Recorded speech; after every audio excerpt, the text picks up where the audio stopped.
श्रोते हो, रामकृष्ण गोविंद. श्रोते हो, आणि 30 ते 50 वयोगटातील विशेष करून तरुण मुलामुलींनो, आपण दशमस्कंधातील 87व्या अध्यायाच्या माध्यमातून ब्रह्मतत्व अनुभवण्याचा प्रयत्न करत आहोत. हा धागा कायम लक्षात ठेवा. या अध्यायाच्या 87व्या अध्यायाच्या 14व्या श्लोकापासून श्रुती म्हणजे वेद ब्रह्मतत्वाला शब्दाने वर्णित करण्याचा प्रयत्न करतात. आपण या 87व्या अध्यायातील 14व्या आणि 15व्या श्लोकावर चिंतन केलेलं आहे. एकूण 4 प्रवचनं झालेली आहेत. ही सर्व प्रवचने कोणाला जर हवी असल्यास एकतर नव्हे, मला माहीत नाही यूट्यूबवर आहेत का, पण कोणाला हवी असल्यास त्याने स्नेहा हुलगेरींना फोन करा. त्या तुम्हाला ती प्रवचने पाठवून देतील. त्यांचा नंबर आहे 9503 42 99 56. नंबर परत सांगतो, 9503 42 99 56. या विषयाला ब्रह्मज्ञान म्हणतात बरं का.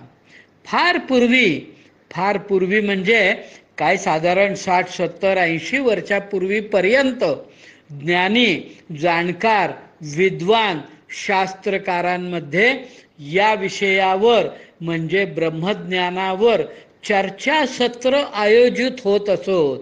2-4 ज्ञानी लोक, जाणकार लोक आपापसात चर्चा करत असत आणि अनेक लोक त्या चर्चेचा आनंद लुटत. फार सुंदर अनुभव असायचा, फार सुंदर. आज असे चर्चा करणारे ज्ञानी लोकही नाहीत आणि असे श्रोतेही नाहीत. पण मला सांगा, ही जी काही परंपरा आहे, हे जे काही ज्ञान आहे, हे आपण विसरणार का हो? आपल्या मूळ स्वरूपाला जाणण्याच्या या दिव्य परंपरेला आपण खंडित करणार का हो? मी तुम्हाला उदाहरण सांगतो. विम्बल्डन स्पर्धेत अंतिम फेरीत विजयी व उपविजेता यांचा सत्कार होतो. इंग्लंडचा राजा त्या समारंभाला येतो आणि त्यावेळी ज्या वेळेला खेळ चालू असतो त्यावेळेला चेंडू गोळा करणारी लहान लहान मुले आणि मुली असतात ना, ती 2 रांकात आजूबाजूला उभी राहतात. राजा त्या 2 रांकांच्या मधून येतो आणि त्यांच्यापैकी कोणाही 2-4 मुलांशी हस्तांदोलन करतो. त्यावेळी त्या राजाचा सन्मान म्हणून तो व्यक्त करण्यासाठी ती मुले गुडघ्यात किंचितशी वागतात. त्याचे त्यांना प्रशिक्षण दिले जाते. 2 खेळाडूंना चांगला खेळ झाला ना त्यांच्यामध्ये, त्याला रॅली म्हणतात, की खूप लोक टाळ्या वाजवतात. पण अंपायरने अगदी हळू आवाजात लाऊडस्पीकरवरून अत्यंत नम्रतेने सायलेन्स प्लीज असं नुसतं म्हटलं ना, की हजारो लोकात पिन ड्रॉप सायलेन्स होतो. या स्पर्धेच्या विम्बल्डनच्या तारखा ठरलेल्या, खेळाडूंचे ड्रेस ठरलेले, त्या सेंटर कोर्ट वरतीच स्पर्धा होणार, अमुक तमुक. श्रोते हो, खूप छोट्या मोठ्या गोष्टींची परंपरा सुद्धा वर्षानुवर्षे अखंडितपणे पाळली जाते. टेनिसचे सामने बऱ्याच देशात होतात. त्या खेळाडूंचे रंगबिरंगी ड्रेस, चेंडूचा रंगीत रंग वगैरे वगैरे वगैरे, मॅटिंग, यामध्ये खूप बदल झालेला आहे गेल्या 5-25 वर्षात. पण ब्रिटनने मात्र आपली परंपरा निष्ठेने पाळली आहे आणि विशेष म्हणजे त्या परंपरेचा त्यांना प्रचंड अभिमान आहे. पण आपण मात्र माझी ब्रह्मज्ञानाची परंपरा खंडित केली आहे. विम्बल्डनची परंपरा खेळाची आहे, पण माझी परंपरा तर दिव्य आहे. माझे जीवन त्याच्यावर पूर्णपणे अवलंबून आहे. माझ्या पिढीने आणि तरुणांनो, तुमच्या पिढीने ही परंपरा खंडित केली आहे. आणि दुःखद गोष्ट म्हणजे मला त्याचे जराही वाईट वाटत नाही. आजचा तरुण माझ्या नावावर 1-2 पेटंट रजिस्टर झाली ना की स्वतःला कृतकृत्य समजतो. मला USA UKची सिटिझनशिप मिळाली फार मोठी धडपड करून, किंवा नॅशनॅलिटी मिळाली की मी कृतकृत्य होतो. मी बघितलेलं आहे, वयाची 80व वर्ष, 80व्या वर्षी सगळं आयुष्य भारतात गेलं, समृद्धी दिली, समाधान दिलं, आनंद दिला, निवास दिला. सगळं ज्या भारताने मला दिलं, तो भारत त्याची नॅशनॅलिटी सोडून 80व्या वर्षी USAची सिटिझनशिप का नॅशनॅलिटी मिळवली. काय झालं ह्याच्यात? हो, काय झालं? मी याला कृतकृत्यता म्हणतो. मी स्विफ्ट डिझायर घेतली की जन्माचे साफल्य झाले असे मानतो. पण माझा जन्म कशासाठी आहे याचे मला काही देणे घेणे नाही. श्रोते हो आणि तरुणांनो, असे करून चालेल का? मला सांगा, चालेल का? सर्व जुन्या परंपरा वाईटच असतात का? गीता, भागवत याचं ज्ञान आज कालबाह्य होत आहे. मला याचा फार फार खेद होतो. आज मी गेली जवळजवळ 23-24 वर्षे याचा मनपूर्वक अभ्यास करत आहे. मी सांगायला तयार आहे, परंपरा टिकवायला जाणीवपूर्वक प्रयत्न करत आहे आणि शेवटच्या श्वासापर्यंत प्रयत्न करत राहणार. पण कोणाला त्यात फारसा रस वाटत नाही असा माझा समज आहे. असो, खंत वाटून घेणे सुद्धा चुकीचे आहे, कारण अपेक्षा ठेवली आणि ती पुरी झाली नाही की वाईट वाटते. गीता सांगते, निष्काम भावाने कर्म कर, तसे करत राहायचे, बाकी सर्व नारायणाची इच्छा. आता आपण या अध्यायाच्या 16व्या श्लोकाकडे वळू. नेहमीच्या पद्धतीने मी प्रथम श्लोकाचा हिंदी अर्थ सांगतो आणि मग त्यावर मराठीमधून विवेचन करतो. भगवान हिंदी अर्थ असा आहे, भगवान लोग सत्व रज तम इन 3 गुणों की माया से बने हुए अच्छे बुरे भावों या अच्छी बुरी क्रियाओं में उलझ जाया करते हैं, परंतु आप तो उस माया नटी के स्वामी, उसको नचाने वाले हैं. इसलिए विचारशील पुरुष आपकी लीला कथा के अमृत सागर में गोते लगाते रहते हैं और इस प्रकार अपने सारे पाप ताप को धो बह देते हैं. क्यों न हो आपकी लीला कथा सभी जीवों के माया मल को नष्ट करने वाली जी है. पुरुषोत्तम, जिन महापुरुषों ने आत्मज्ञान के द्वारा अंतःकरण के राग द्वेष आदि और शरीर के कालकृत जरा मरण आदि दोष मिटा दिए हैं और निरंतर आपके उस स्वरूप की अनुभूति में मग्न रहते हैं जो अखंड आनंद स्वरूप है, उन्होंने अपने पाप तापों को सदा के लिए शांत भस्म कर दिया है. इसके विषय में तो कहना ही क्या है. श्लोकाचा अर्थ झाला. काय म्हटले आहे तर सत्व, रज आणि तम या 3 गुणांमुळे चांगल्या वाईट वृत्तीत आणि चांगल्या वाईट कर्मात मी गुंतो. चांगल्या असो किंवा वाईट असो, प्रत्येक कर्माचे आणि वृत्तीचे फळ मला भोगावेच लागते. यालाच बंधन म्हणतात. मी कर्म करून त्याच्या फळाच्या आसक्तीपासून पूर्ण अलिप्त राहिले पाहिजे. कर्म केले की त्याचे फळ मिळणारच, मग इच्छा असो अथवा नसो. पण सत्व, रज आणि तम या 3 गुणांच्या प्रभावाखाली मी जर कर्म केले की मी त्याच्या आसक्तीत अडकतो. आणि आसक्तीत अडकणे म्हणजे केवळ आणि केवळ दुःख. वरचेच उदाहरण घ्या.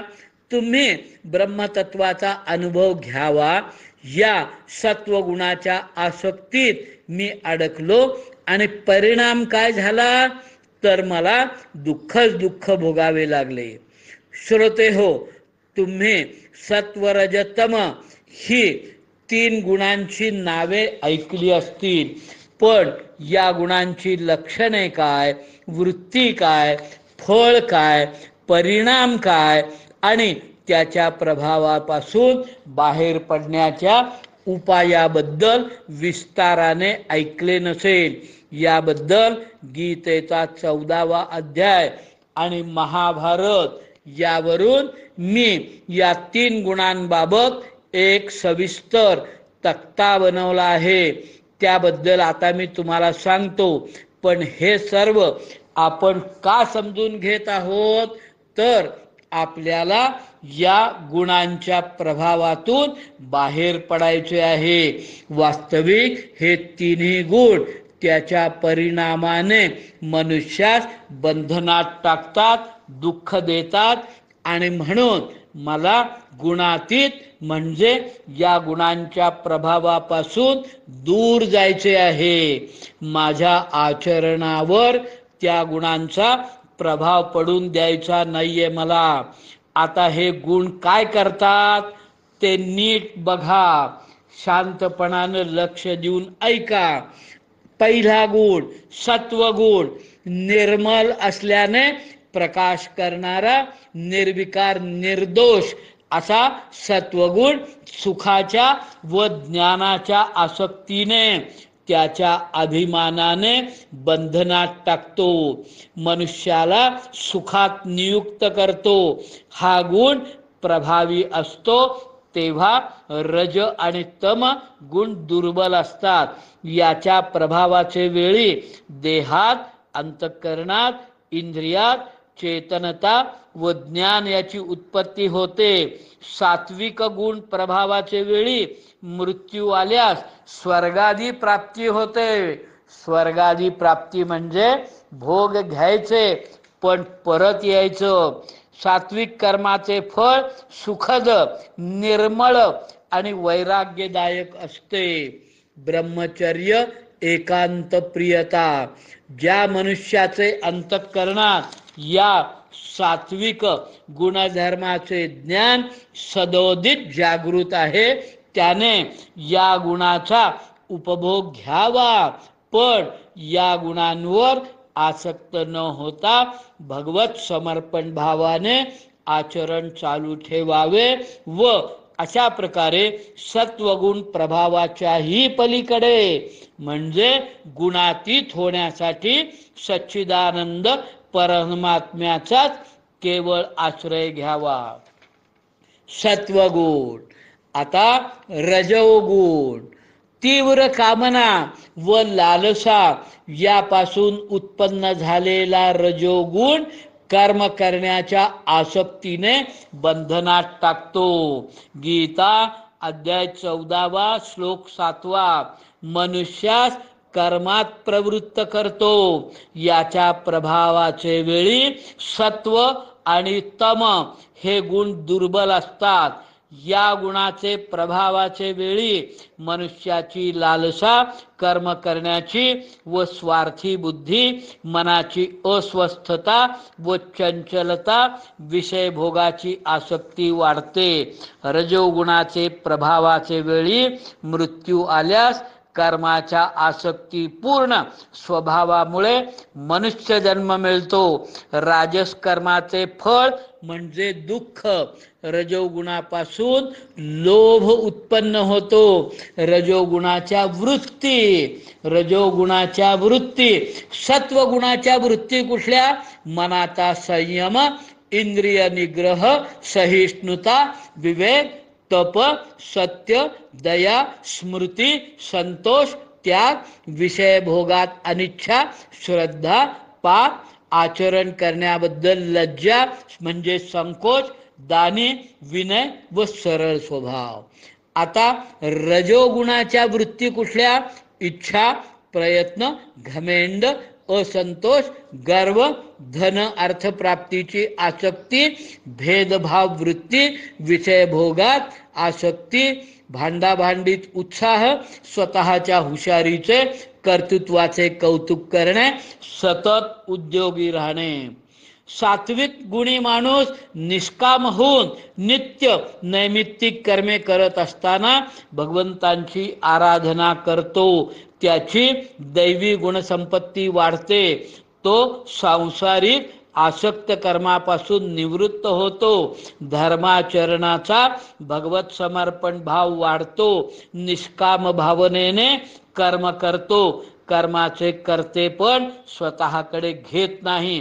तो जितेंद्रिय व मनाने शांतचित्त असतो. पण या सगळ्या वृत्तीचा तो अभिमान बाळगतो. रजोगुणी माणूस सकाम भावाने कर्म करतो आणि फलप्राप्तीच्या अपेक्षेने भगवत पूजन करतो. त्याचे आसुरी गुण वाढतात. तो कर्मफलात आसक्त असतो.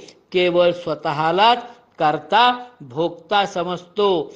तो विषयासक्त आणि लालसी म्हणून मनाने चंचल आणि अस्थिर असतो. सात्विक वृत्तीच्या माणसाला एकांतात आत्मचिंतनात राहणे आवडते. वादविवाद आवडत नाही. तो आरोग्यदायक, पवित्र व ताजे अन्न खातो. तो अंतर्मुख राहणे पसंत करतो. राजसी माणसाच्या बाबतीत त्याला गावात फिरण्याची, समाजात मिसळण्याची आवड असते. रुचकर, स्वादिष्ट, चवीढवीने अन्न खावडते. तो विषय चिंतनात मग्न व बहिर्मुख वृत्तीचा असतो. सात्विक गुणामध्ये खालील लक्षणे माझ्यात आढळल्यास आपण त्यावेळी सत्वगुणी आहोत असे समजावे. आनंदी, समाधानी, औदार्य, शांतता, सर्वांचे ठिकाणी समत्व बुद्धी, निर्भत्सरता, शुचिर्भूतपणा, उत्तम प्रकारे योग धर्माचे अनुष्ठान, ममत्व बुद्धीचा अभाव, अहंकाराचा नाश, कोणतीही आशा न करणे, सर्वत्र समतेने वागणे, निरीच्छ असणे, क्रूरपणा नसणे, विनम्रता, शुद्ध चित्ताने निष्काम भावाने कर्म करणे, सर्व प्रकारच्या लोभापासून मुक्तता.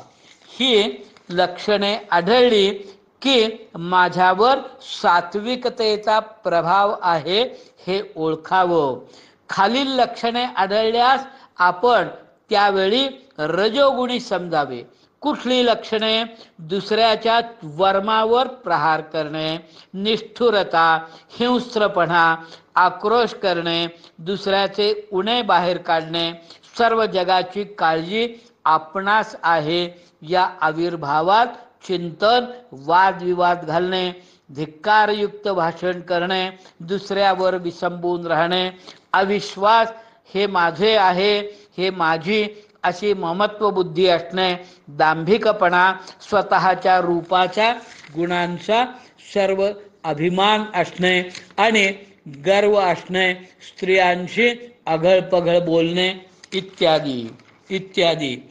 ज्या मनुष्याचे अंतःकरणात सात्विक गुणधर्माचे ज्ञान सदोदित जागृत आहे त्याने या गुणांचा उपभोग घ्यावा. पण या गुणांवर आसक्त न होता भगवत समर्पण भावाने आचरण ठेवावे. अशा प्रकारे सत्वगुणाच्या प्रभावाचाही पलीकडे म्हणजे गुणातीत होण्यासाठी सच्चिदानंद परमात्म्याचाच केवळ आश्रय घ्यावा. राजसी माणसाबाबत देव, ब्राह्मण, गुरु, ज्ञानी जनांचे पूजन, ब्रह्मचर्य पालन, उद्वेगकारक वक्तव्य न करणे, यथार्थ संभाषण करणे, गीता अध्यात्मशास्त्राचे अध्ययन करणे, जप करणे, मनाला शांत ठेवण्यासाठी प्राणायाम साधना, मनाचा निश्चय, निग्रह व या सर्वाद्वारे अंतःकरणाची पवित्रता साधून प्रत्येक काम करताना भगवंतांचे स्मरण करण्याची व ते त्यांना अर्पण करण्याची सवय लावून रजोगुणाचे सत्वगुणात उच्चीकरण करण्याच्या प्रयत्नात भगवंतांचा आश्रय घेणे. हे आपण सत्व आणि रज बघितलं. आता तमोगुण, आपला गुण, अज्ञान व देहाभिमान यातून निर्माण झालेला आणि मोहात टाकणारा तमोगुण प्रमाद, आळस व निद्रा यांनी बंधनात टाकतो, ज्ञानाला आच्छादतो व प्रमादाला प्रवृत्त करतो. याच्या प्रभावाने सत्व रज याचा प्रभाव असताना दुर्बल असतात. या गुणाच्या प्रभावाचे वेळी कर्मे न करण्याची प्रवृत्ती, प्रमाद म्हणजे व्यर्थ चेष्टा, निद्रा, आळस, वैषम्यता इत्यादी अंतःकरणाला मोहित करणाऱ्या वृत्ती उत्पन्न होतात. तमोगुणाचे प्रभावाखाली मृत्यू आल्यास कीटक, पशु, मूढ योनीत म्हणजे नरक प्राप्ती होते. तमोगुणापासून प्रमाद, मोह, अज्ञान इत्यादी उत्पन्न होतात. तमोगुणाच्या वृत्ती कुठल्या? क्रोध, लोभ, खोटे बोलणे, हिंसा, सतत मागण्याची वृत्ती, भांडण लावणे, शोक, मोह, विषाद, दीनता, निद्रा, आशा, भय आणि काम न करणे. तमोगुणी माणूस स्वतःचे वाईट झाले तरी चालेल, पण दुसऱ्याचे अहित करणारच या उद्देशाने वागतो. त्याच्या राक्षसी वृत्ती वाढतात. म्हणजे प्राण्यांना उगाचच मारणे व दुसऱ्या व्यक्तींना त्रास देणे, उपद्रव करण्यात त्याला आनंद होतो. शरीर म्हणजे मी व मी म्हणजे शरीर असे तो समजतो. तो क्रोधी व हिंसक असतो. त्याला जुगार, मटका, दारू अड्डा, सिनेमागृह ही ठिकाणे आवडतात. तो अपवित्र, शिळे, उष्टे, तिखट, मांसाहारी अन्न खातो. तो सतत भांडखोर व भिकारी वृत्तीत व दुसऱ्याला फसवण्यात व्यग्र असतो. खालीलपैकी लक्षणे आढळल्यास आपण त्यावेळी तमोगुणी समजावे. काय करावे याचा निर्णय घेण्याची क्षमता नसणे, सत्कृत्यास नावे ठेवणे, स्मरणशक्ती नसणे, प्रत्येक परिस्थिती व्यक्तीत चुका काढणे, विचारांची अपरिपक्वता, नास्तिक बुद्धी, नीतिमूल्यांचा अभाव, काही एक न करता केल्याची फुशारी मारणे, काही न समजत असता मीच शहाणा म्हणणे, कोणाशीही मित्रत्व नसणे, दुसऱ्याबरोबर संबंध ठेवायची लायकी नसणे, लवकर समजून न पटणे, आळशी स्वभावामुळे सुस्तावलेला, देवादिकांवर श्रद्धाभक्ती नसणे, प्राणीमात्रांविषयी मत्सर, निरुपयोगी व अनाठायी दान करणे हे तामस आचरणाची लक्षणं होत. यातून बाहेर पडायसाठी असत वस्तूचे ठिकाणी सत्याचा आभास करून देणे हे तमाचे खरे खरे लक्षण होय. त्यामुळे सत्य काय, खरे काय, श्रेयस काय, योग्य काय याचा अंतर्मुख होऊन विचार करणे, आपल्या आचरणात असलेल्या वृत्तीचे परीक्षण करणे आणि या दोन्ही मधील तफावत कमी करण्यास नामस्मरणाचा सहारा घेणे, भगवंतांचा आश्रय घेणे. सत्व, रज आणि तम या तिन्ही गुणापैकी कुठल्याही गुणाचा प्रभाव असताना त्यातून उठून गुणातीत होण्यास, खऱ्या आनंदाचा अनुभवास पात्र होण्यास एकच प्रभावी इलाज म्हणजे प्राणायाम साधना आणि विष्णू सहस्त्रनाम पठण. ऐकलं सत्व रज तम हे तीन गुण माणसावर प्रभाव टाकतात. हे हजारो वर्षापूर्वी माझी गीता, माझं भागवत सांगते ते सत्य आहे. तोच तीन गुण, तोच परिणाम आजही करत आहेत आणि तेच तीन गुण हजारो वर्ष घाऊन गेली तरी तोच परिणाम करत आहे. त्यामुळं मला कसंही करून या तीन गुणांच्या बाहेर पडून गुणातीत होऊन मी जर झालो तरच मला ब्रह्मतत्वाचा अनुभव येईल. या तीन गुणाबद्दल भागवताच्या स्कंध 11 श्लोक अध्याय 13 श्लोक 1 मध्ये काय म्हटले आहे बघा. सत्वम रजस्तमैति गुणा बुद्धेर्न चात्मनः सत्वेनान्यतमो हन्यात् सत्वम सत्वेन चैवहि. सत्व, रज आणि तम हे तीन बुद्धीचे गुण आहेत, आत्म्याचे नव्हे. सत्वगुणाने रज आणि तमाचा नाश करावा आणि नंतर शुद्ध सत्वाने वृत्तीरूप सत्वगुणाचाही त्याग करावा. याचा अर्थ मी गुणातीत व्हायला हवे, तरच ब्रह्मतत्वाचा अनुभव येईल. गुणातीत होण्याचा आणखी एक मार्ग या 16व्या श्लोकात सांगितला आहे. तो म्हणजे विचारशील आणि विवेकी पुरुषाने भगवंतांच्या लीला कथांचे श्रवण करावे. भागवत मधील दशमस्कंद पूर्ण म्हणजे 90 अध्यायात भगवंतांच्या लीला गुणांचे गुणगान केले आहे. श्रोते हो, तुमच्याकडे खंड नाही. खंड असेल तरी ते तुम्ही वाचणार नाही. मोठं अवघड काम आहे, पण वाचण्यापेक्षा ऐकणं सोपं. म्हणून मी हे पूर्ण 90 अध्याय म्हणजे त्याचा अर्थ वाचून यूट्यूबवर टाकला आहे. कृपया ऐका, अनेक वेळेला ऐका. शक्य झालं तर दररोज 3 अध्यायाचा अर्थ याप्रमाणे महिन्याभरात एक वाचन किंवा एक श्रवण पूर्ण करा. पुढील महिन्यात परत एकदा अशा प्रकारे चालू ठेवा. या 16व्या श्लोकात भागवतकार आश्वासन देतात की जो कोणी या लीलांचे सतत वाचन चिंतन करेल तो या त्रिगुणांच्या प्रभावातून बाहेर पडेल आणि तो ब्रह्मज्ञानाला, ब्रह्मतत्वाचा अनुभव घ्यायला पात्र होईल. सुंदर सुंदर विषय मांडलेला आहे आणि तो अवघड आहे. मला याच जन्मात सत्व, रज आणि तमोगुण याच्या प्रभावातून बाहेर पडलं पाहिजे. पण हे सत्व, रज, तमो गुणांची लक्षणं काय, वृत्ती काय, माझ्यावर ते कसा प्रभाव टाकतात आणि या प्रभावापासून मी बाहेर यायचं असेल तर त्यासाठी इलाज काय हे मी तुम्हाला सांगितलं. याच्यावरती नीट श्रवण करा, चिंतन करा, अभ्यास करा. काही शंका असेल तर मला विचारा. ठीक आहे. रामकृष्ण गोविंद. श्रीकृष्ण शरणम मम.